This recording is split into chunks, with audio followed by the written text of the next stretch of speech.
They say time heals everything, but sometimes time just teaches you how to hide the scars. 15 years. That's how long it had been since my mother walked out of my life, leaving me, a scared 13-year-old, standing in a hospital hallway next to my father, who was fighting cancer. She didn't even look back. No apology, no goodbye, just silence. My name is Julia West, and this is the story of how my mother came back into my life, not to make things right, but to take what she thought she deserved. I was 28, living in Seattle, working as a systems analyst for a data security firm. My life was finally stable. I had a small apartment, a good salary, and a few friends who actually cared. It wasn't perfect, but it was mine. Then, one quiet Friday evening, I heard a knock on my door. It was soft, almost unsure. I wasn't expecting anyone. When I opened it, I froze. It was her, my mother, Caroline West. And next to her stood a tall boy, maybe 20 or 21, smirking like the world owed him something. She looked expensive. Designer clothes, perfect hair, manicured nails, and a diamond ring that sparkled like she'd won some sort of prize. "Julia, sweetheart," she said softly, like nothing had happened. "It's been so long." I didn't know whether to hug her or slam the door, but something in me, curiosity, maybe pain, made me step aside. They walked in like they belonged there. We sat down, and she looked around, smiling as if she'd built this life for me. Then she pointed at the boy beside her. "This is Ethan," she said proudly. "Your brother." Brother. The word hit me like cold water. I didn't even know she'd had another child. I didn't respond, just waited. And then she got to the point. "I wouldn't be here if it wasn't important," she began. "Ethan's about to start college, and we've run into a small financial problem. I was hoping you could help." I asked how much she needed. She hesitated, then said it. $75,000 for his tuition, and maybe $2,000 or $3,000 a month for his living expenses until he's stable. I thought she was joking, but before I could react, Ethan leaned forward, his voice dripping with arrogance. "You work in tech, right?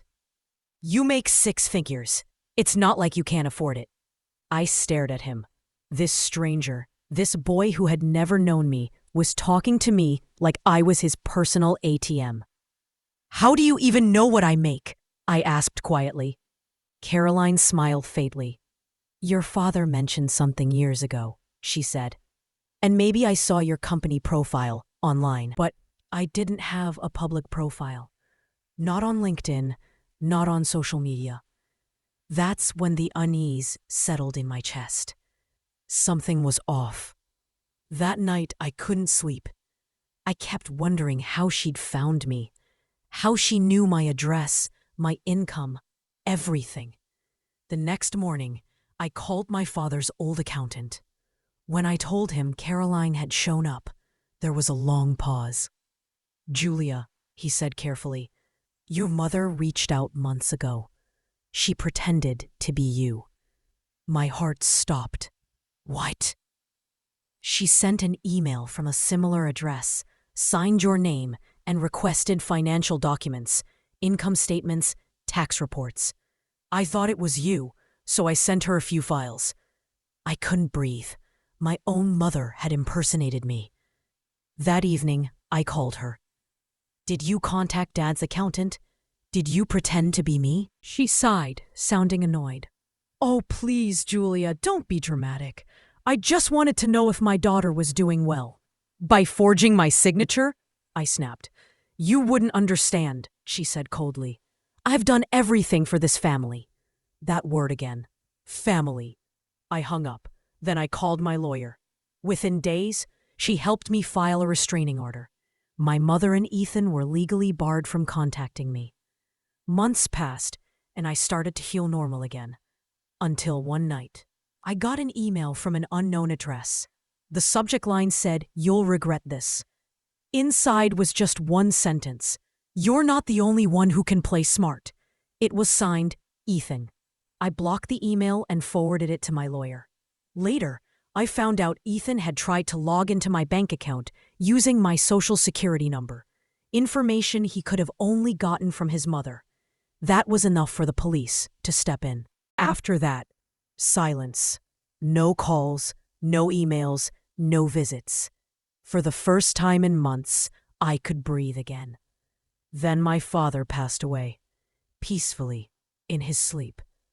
I stood beside his casket, grateful for the man who raised me, even when he was too sick to stand.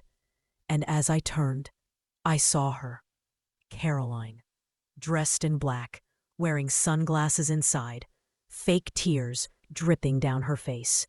But she stood alone. No one approached her. Not friends, not family, not even Ethan. Everyone knew what she'd done. A year went by. I started therapy, learned to build boundaries, and for the first time in my life, I felt peace. My dad's sister, my aunt, became my rock. One night, she said something I'll never forget. "Sweetheart, blood means nothing without loyalty." She was right. I used the money I once thought of giving them to start a mentorship program for girls who'd been abandoned, just like me. Girls who were told they were nothing, but proved everyone wrong.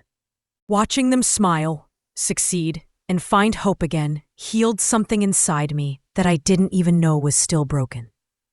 Then, one morning, I got a letter in the mail. No return address. I opened it slowly. It was from Caroline. The handwriting was shaky. "I'm sorry, Julia. I lost everything. The house, Ethan's father, even my friends. I should have loved you when I had the chance." I folded the letter carefully and placed it in a drawer. Not out of hate, but closure. Sometimes revenge doesn't come from anger or destruction. Sometimes it comes from peace, from knowing you survived what was meant to break you. I didn't need to ruin my mother. She did that all by herself. And as for me, I found peace. Because real family isn't who shares your DNA. It's who stands by you when the world turns cold.